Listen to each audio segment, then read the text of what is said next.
O que há de novo, de original, nos princípios teóricos justificadores do direito divino dos príncipes modernos? Fica com a gente.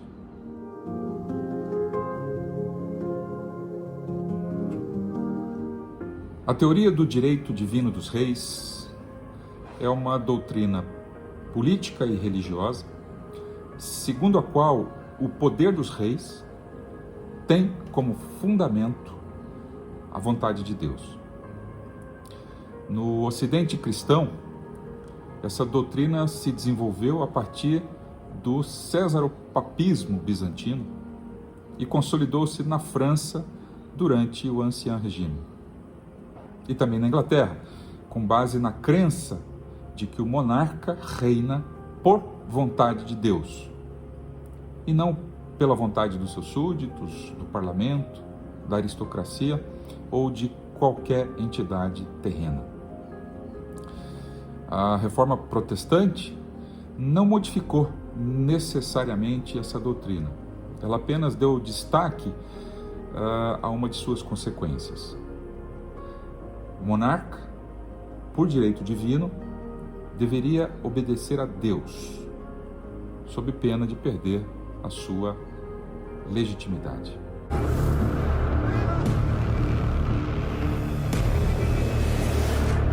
Nu driver han med förråd. Fast hon har bara mig. Hon kommer ringa igen.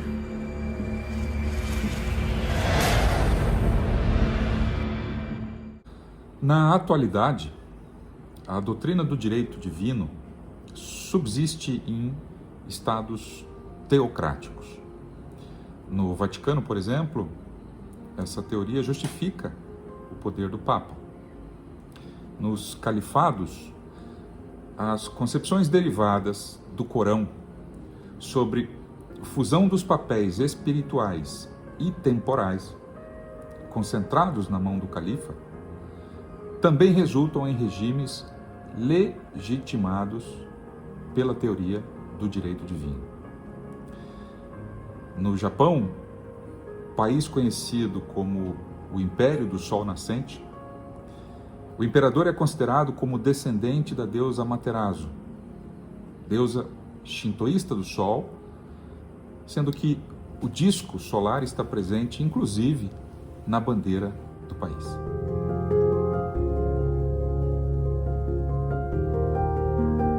O cesaropapismo foi um sistema de relações entre a Igreja e o Estado, no qual cabia ao chefe do Estado a competência de regular a doutrina, a disciplina e a organização da sociedade cristã, exercendo poderes tradicionalmente reservados à suprema autoridade religiosa, unificando tendencialmente as funções imperiais e pontifícias em sua pessoa. É a subordinação da Igreja ao Estado.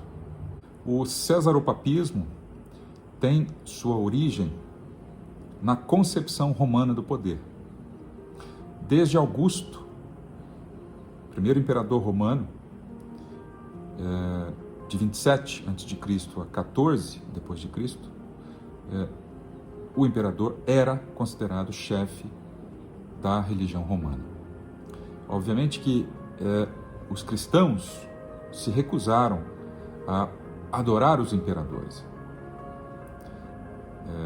vivos ou mortos.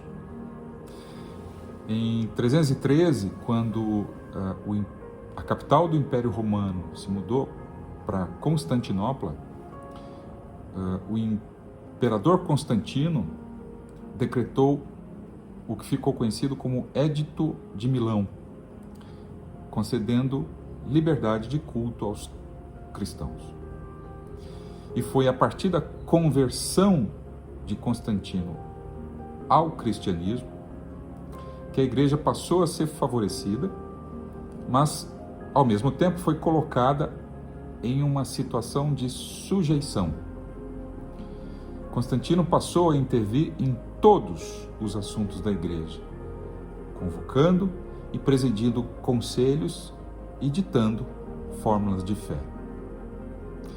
Suas decisões seriam consideradas sagradas.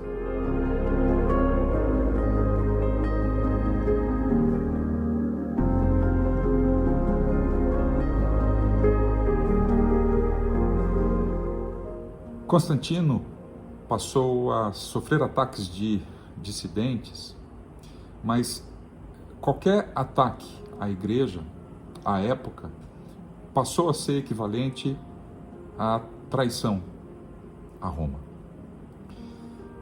Em 380, depois de Cristo, o cristianismo passou a ser a religião oficial do Império Bizantino, através de um decreto do imperador Teodósio I. Portanto, desde o fim do Império Bizantino, que foi em 476 depois de Cristo, e durante toda a Baixa Idade Média, até o século VIII, os imperadores bizantinos nomeavam os patriarcas. E isso, obviamente, passou a ser razão para inúmeros conflitos entre os imperadores e os bispos situados no Império Romano do Ocidente.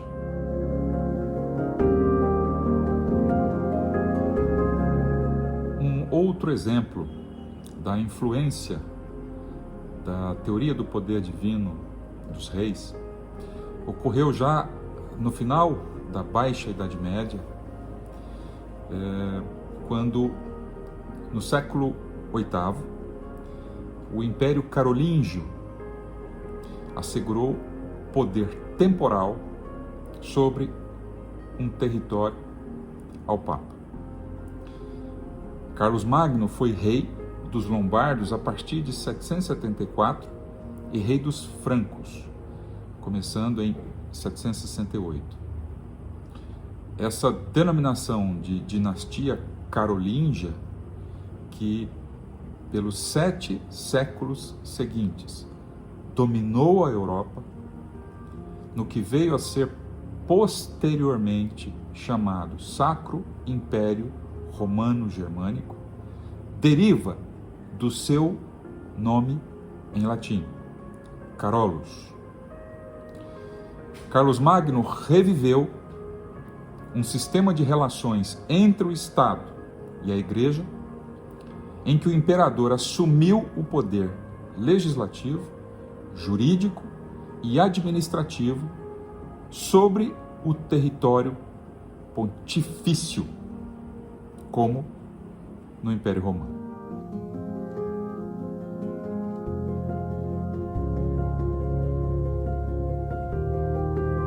Bom, a teoria do direito divino dos reis triunfou a partir do Renascimento com a ruptura do pensamento político medieval, baseada, obviamente, no enfraquecimento ou término dos eternos conflitos entre o papado e o Sacro Império Romano-Germânico. Quando esses dois atores deixaram a cena principal, na transição entre a Idade Média e a Idade Moderna, a vontade de Deus passou a se manifestar por meio dos príncipes. Mas nada houve de original nos princípios teóricos justificadores do direito divino dos reis europeus modernos. De uma posição ainda de pouca expressão ao longo dos séculos XIV e XV, o príncipe cristão passou ao topo hierárquico da sociedade política.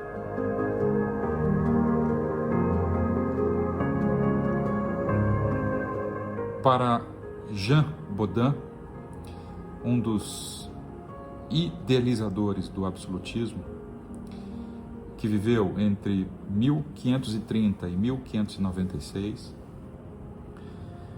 nenhum dos estados absolutos, agora cada vez mais poderosos, pôde jamais dispor, segundo o livre-arbítrio, da liberdade e das propriedades fundiárias da nobreza e da burguesia, à maneira dos tiranos asiáticos de seu tempo.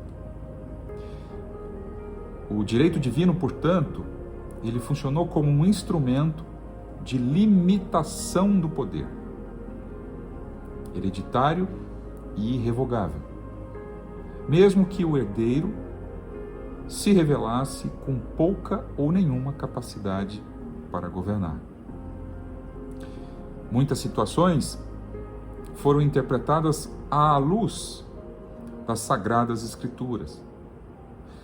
Sir Robert Filmer, por exemplo, no livro Patriarca, tomava como fundamento de sua teoria a instituição patriarcal, de forma que fora fixada, ou da mesma forma que fora fixada, no primeiro livro do Velho Testamento, o Gênesis.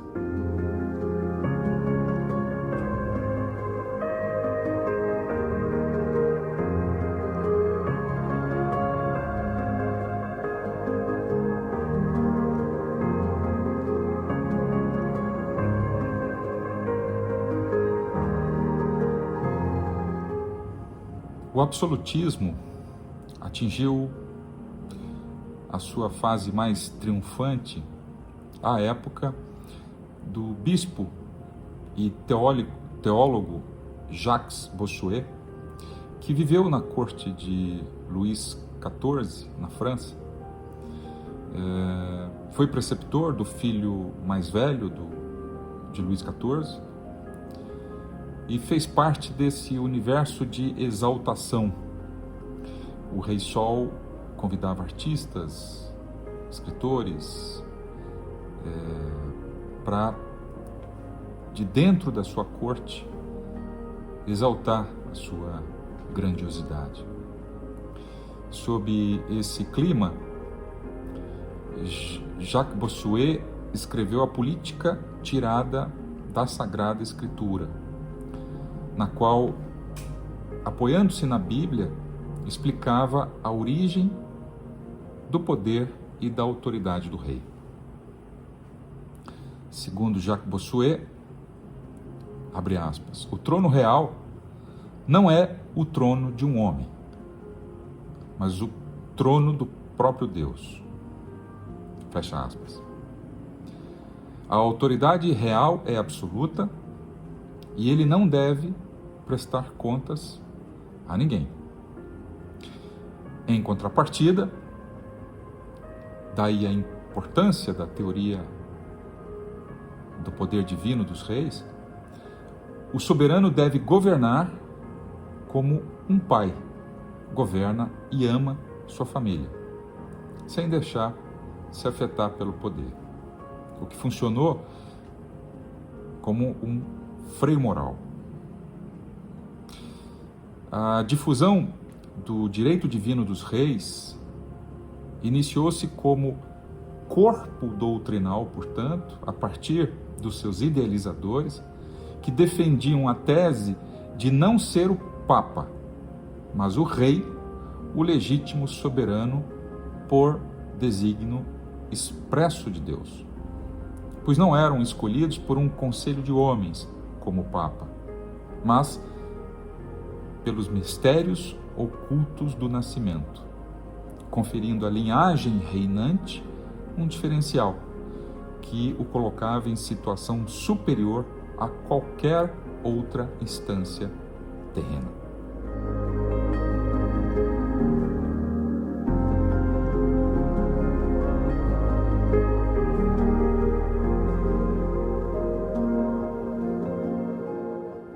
Bom, a mesma importância que Jacques Bossuet tem para os franceses, Thomas Hobbes tem para os ingleses.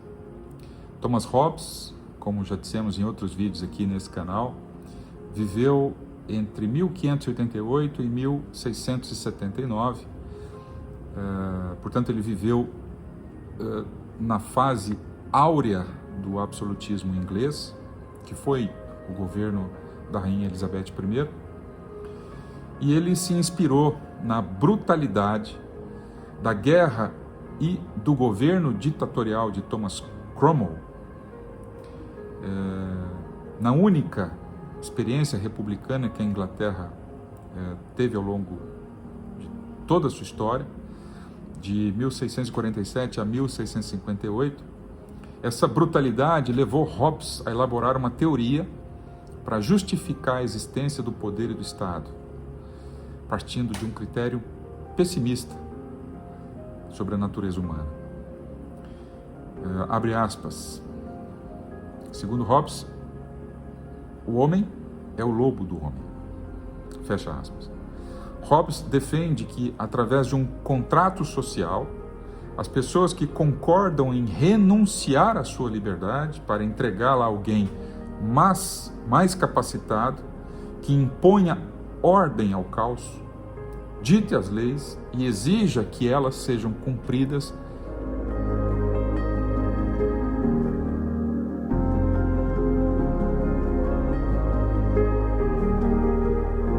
em 1688, na Inglaterra, a Revolução Gloriosa pôs fim ao absolutismo, abrindo caminho para o parlamentarismo e a monarquia com poderes limitados pela Declaração de Direitos.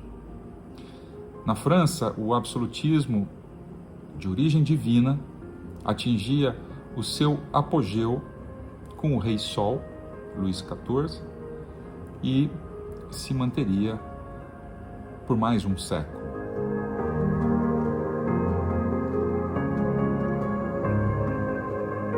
Eu gostaria de agradecer a todos que resistiram e chegaram até aqui. Essa é uma fase da história que tem um significado muito grande para mim, porque, afinal de contas,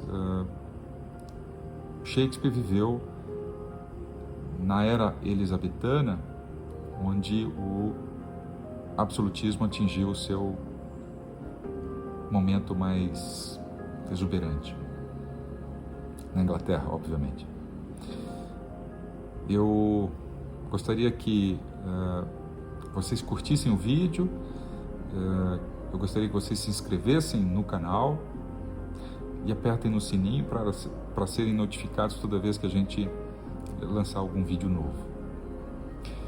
No próximo vídeo eu vou trazer uma novidade para vocês. Até lá!